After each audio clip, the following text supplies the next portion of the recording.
Welcome back to my channel. Ito na naman si Inday Bagkat, ang iyong open-minded vlog.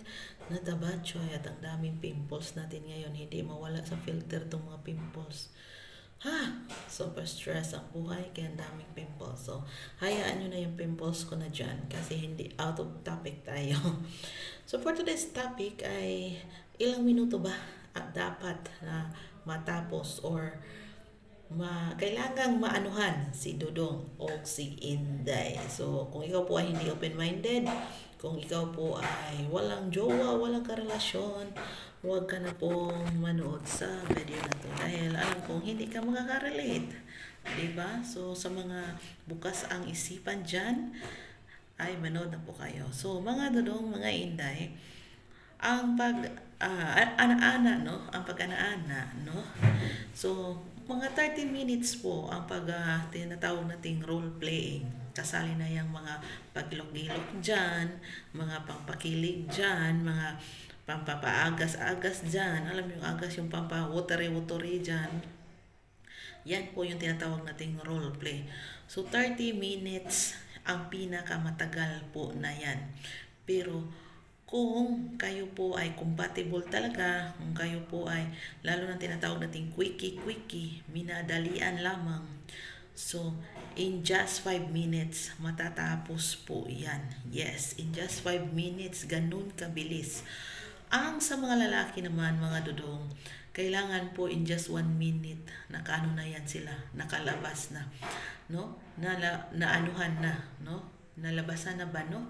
Kasi pag hindi po yan, para sa mga babae ay nasasaktan na yan, no? Kasi nagda-dry yan, no? Pag labas-pasok, nagda-dry po yung babae.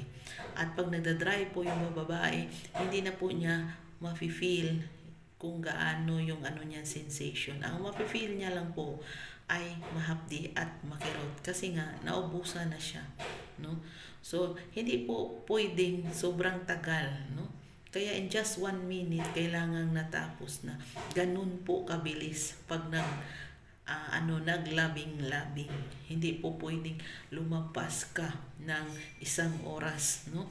So, ganun pala kabilis. So, pag pumunta pala tayo sa mga mga bar dyan, mga diskuhan dyan, pwede pala tayong makipag-quickie. Kahit sa banyo lang kasi mabilis lang pala. Yes, ganun kabilis.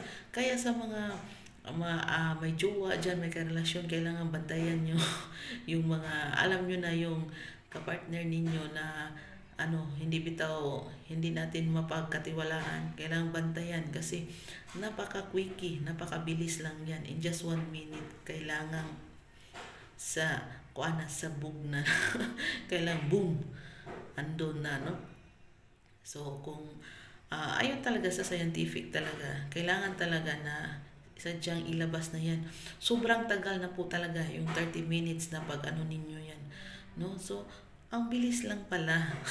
Yung sabi nila, lang ka ng murag itik, initik system na ang bilis lang pala pag wala, no? Kasi pag sobrang matagal, hindi nyo na ma-feel ang mga dyan, no? Hindi nyo na feel kung gaano kaganda, kaliwanag, or ka-heaven ang feelings na yan. So, in just 1 minute, pasok-labas, kailangan na talaga, no? So, meron po talaga namang ibang babae na sobrang tagal din, no? Sobrang mas gusto nila na anuhin pa sila muna bago sila anuhan. So, depende po yan. Communication is the key po talaga ang kailangan sa tuwing kayo ay maglabing-labing. Hindi po pwede na si babae lang ang may alam at si Dudong lang ang may alam. Kasi iba naman pa kami mga babae, pag kami po ang nabibitin, ay iwan ko na lang, no? So, sana may natutunan kayo sa video na to na in terms of labing-labing, hindi po kailangan na 30 minutes, sobrang tagal na po yan. In just 1 minute pala, pwede pala. In just 5 minutes, magawa nyo na lahat. Yung role play, yung dyan. In just 5 minutes na parang walang nangyayari. So, kung ayaw nyo mahuli, yun ang tinatawag nating quickie. No? Yan ang quickie. So, sa ano pa, sa term pa, sa mga open-minded, yan ang quickie na labing-labing. So, sana may natutunan kayo sa video na to. See you sa next video.